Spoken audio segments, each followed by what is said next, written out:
do when I'm choosing songs is, especially tapes, I will listen to them, and if I feel they really grab me and I really like them, they've got a really good tune or a good beat to them or something that I feel would grasp the kids, those are the songs I'm going to use. Now, I also find that when I'm using songs, rather than just get up and singing whatever, I will use songs that will minister as well. Like, for example, if my lesson was on salvation, knowing Jesus Christ, I would use songs like this. This one here is like a newspaper. You'll see how it looks like a newspaper. And this is called the Good Newspaper. Now, this is how I would say it with kids. I would say, now children, you know that when you get a newspaper, how most of it is bad news. Like it's just all filled with murders and people dying and all kinds of terrible things. Well, this paper is the Good Newspaper. Now, I could get up and just show them this, but this is how I would present it. This is a good newspaper. Now, let's see what it says in this newspaper. Good news, Christ died for me. Well, that's strange. This is talking about death. Why in the world would we call this good news? It says, good news, Christ died for me? Well, if somebody dies, that's not usually good news. Why would we say that it's good news that Christ died?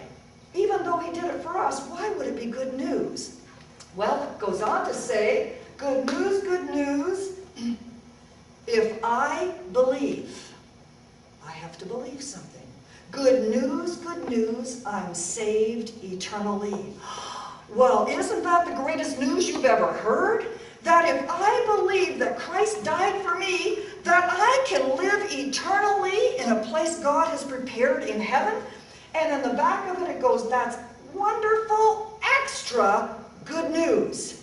That's the best news that you can ever hear. Even though Jesus had to die, he did it for us, and it's wonderful, extra good news. And if you've heard in some of the big cities, they have little guys, or even adults, that sell newspapers. And they will get up there and they'll say, extra, extra, read all about it, get your morning paper here. Well, this paper is extra good news. So when we get to that part where it says that's wonderful, let's really hear you say extra good news. Now, I need somebody to help me with this because I can't use the guitar. Oh, you've been so good, Marion. Would you come on up here and help me? You've been such a good girl. Okay, so this is the way it goes. You show that first, and then when we change, there you go. Okay. Now, this has been a long time since I've done this one. I don't know if I remember it or not. Is it all good? Good news, Christ died for me. Good news, if I believe. Good news, I'm saved eternally. That's wonderful, extra good news. Let's try it again. We'll try a little bit faster here. Let's put it up a little bit higher.